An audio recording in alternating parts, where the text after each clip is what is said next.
Oke, saya percepat. Nah, termasuk sering kita sebut namanya ngabalin ya. Kemarin Gus Dewa kan bela itu ngabalin itu. Loh Gus, ngabalin itu apa? Termasuk orang yang hidup dengan agama atau memperjualbelikan agama? Tergantung sudut pandangmu ya. Cuman karena sekarang dia ada di pusara rezim, maka imanku mengatakan ini salah satu tipe orang yang memperjualbelikan agama. Gitu kan? Sorban yang selalu bertengger mutar di lingkaran kepalanya itu secara tidak langsung itu adalah simbol ya, itu adalah identitas kan gitu kan. Kan kalau pastor kan nggak mungkin begitu, apalagi selalu memperkenalkan dirinya sebagai ketua Dewan Mubalik seluruh Indonesia. Nah itu coba. Nah terus ada satu lagi dalil ada, nah tak puterkan ya. Makanya jejak digital itu luar biasa. Makanya kemarin saya bilang kan sama Gus Dewa itu ya, bahwa kita ini sekarang diadu domba. Dulu sebelum ada rezim ini semuanya baik. Tak kasih satu fakta kalau nggak percaya. HTI itu ngabalin itu dulu pernah jadi bintang tamu. Jadi pembicaranya HTI ngabalin itu. Percaya nggak kamu? Semuanya baik dulu tuh sebelum ada rezim ini. Antar umat, antar golongan, antar umat, antar ormas baik. Sekarang ngabalin gimana coba? Anti khilafah, selalu a priori kepada khilafah. Bahasanya selalu penuh dengan insinuasi terhadap khilafah. Lebih condong ke gereja, lebih condong bahkan berani memuji-muji Trinitas. Ya, bahkan berani sinis dengan karakter, gimmick wajah, gestur wajah, bahasa wajah, sinis dengan ulama, sinis dengan habaib. Kalau sudah di gereja memuja-muja Yesus, memuja-muja Trinitas sambil a priori dan insinuasi kepada syariat.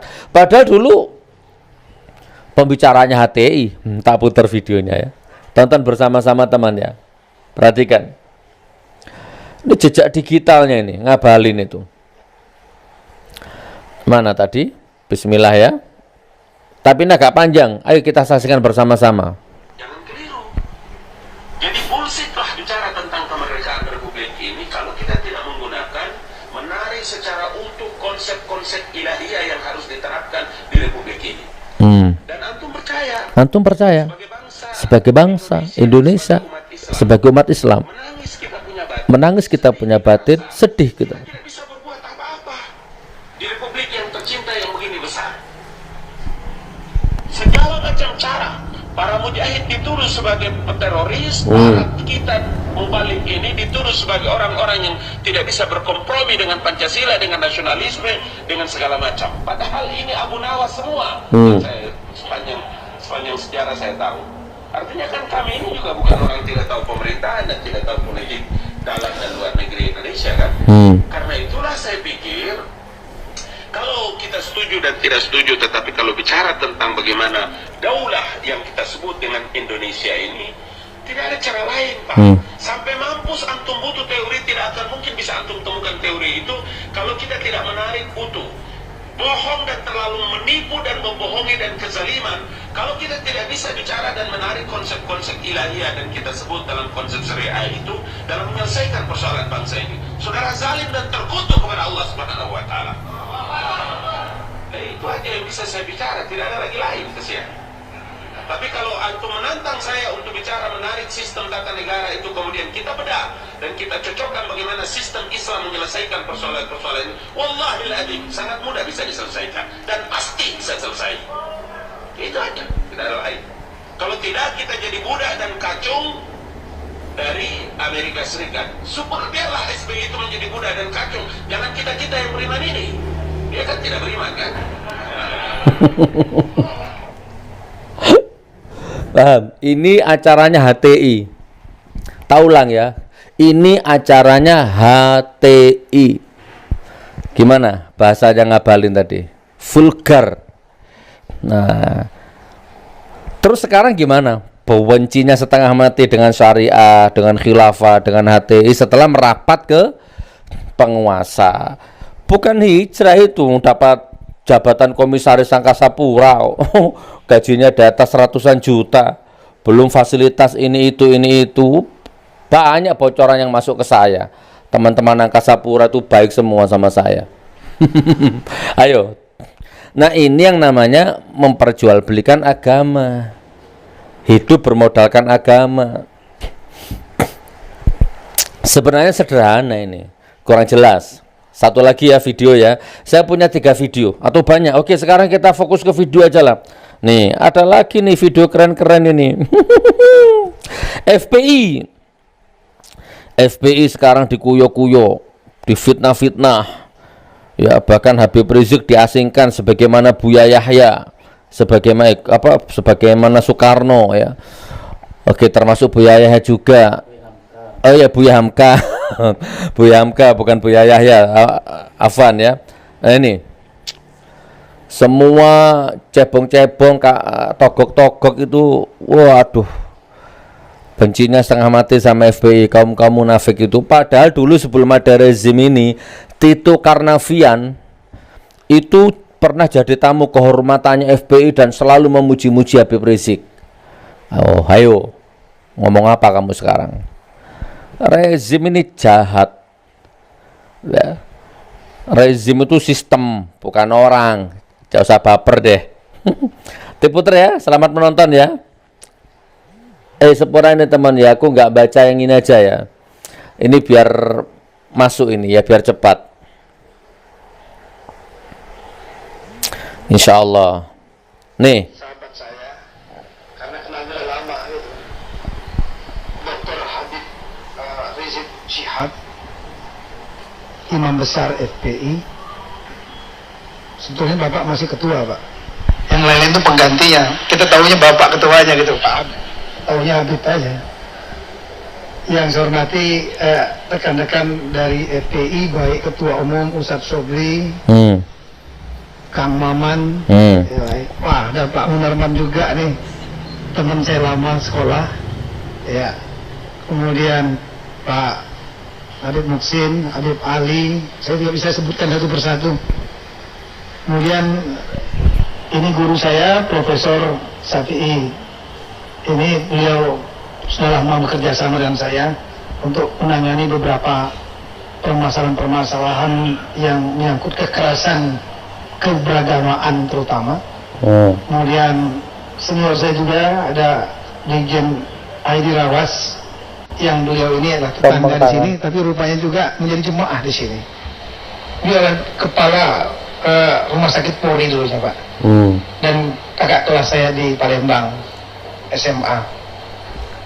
Yang saya hormati Pak Kadis Bintang, Pak Pangdam, rekan-rekan dari TNI. Kemudian Pak Wali Kota juga hadir, Pak, baru datang Pak ya, selamat datang.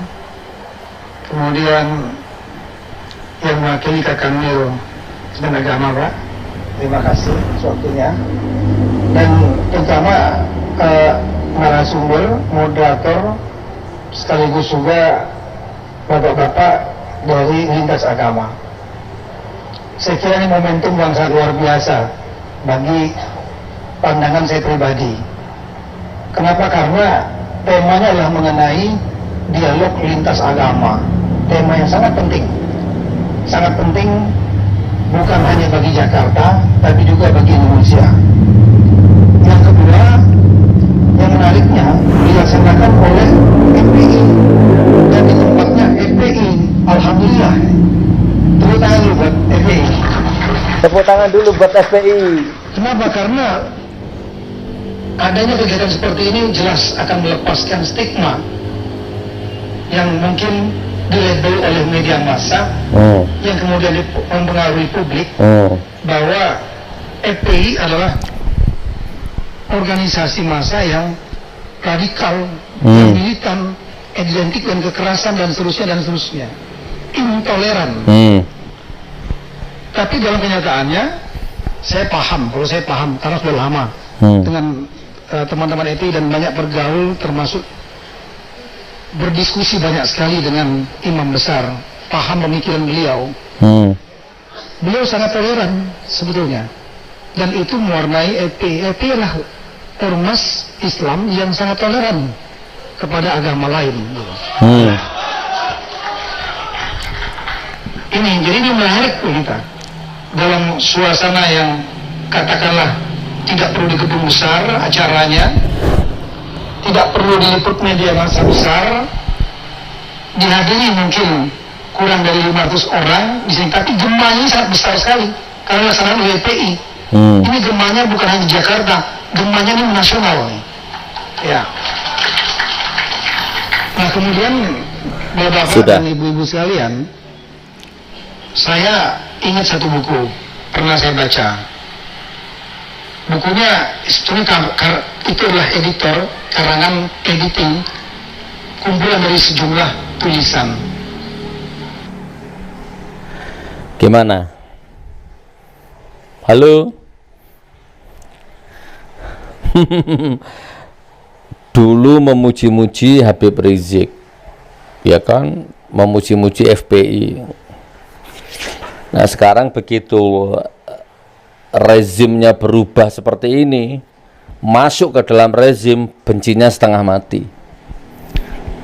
Dia, ya mau nggak mau, ya dapat jabatan, ya dapat gaji, dapat makan, ya kan, kurang lebih seperti itu. Bahkan tadi dengan HTI bubar itu juga ada satu ormas yang panen duit itu ya banyak gara-gara membubarkan HTI dan sebagainya. Pokoknya saya bilang kemarin, setelah ada rezim ini maka perpecahan di mana-mana. Udah kembangkan sendirilah, 2 video tadi itu sudah kayaknya udah lebih dari cukup. Gitu saudaraku ya. Oke, ada satu video lagi terakhir ya.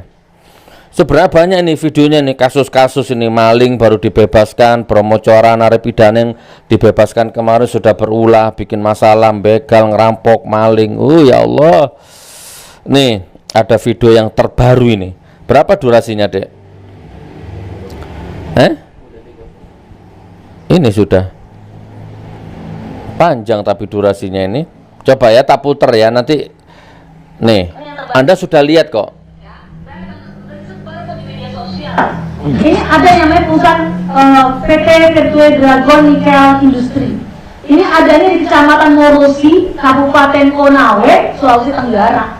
Di mana satu ya tidak ada upah lembur, jam kerjanya melebihi daripada 40 jam seminggu. Lebih daripada itu. Oke, gini aja teman.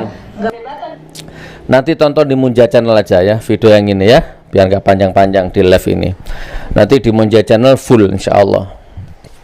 Nah, saya hanya ingin mengembalikan nilai ya, yang sudah hilang di bumi Indonesia ini, di Ibu Pertiwi ini. Ya, sebuah nilai yang dirampas, direnggut oleh satu sistem jahiliyah. Ya, dai, ustadz, ustadzah, aktivis, pokoknya berbau Islam lah ya, dijarah perasaannya, dijarah harga dirinya, ya kan, ditangkap, dipenjara. Sementara yang dekat dengan rezim ngomong apa saja bebas. Lucu juga lihat para jongos-jongosnya itu ya, akun-akun jongosnya itu lucu juga akhirnya.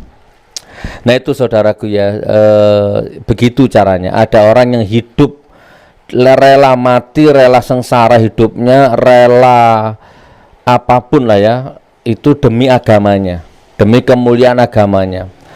Dan dia selalu membawa agamanya dimanapun dia hidup. Sementara ada orang yang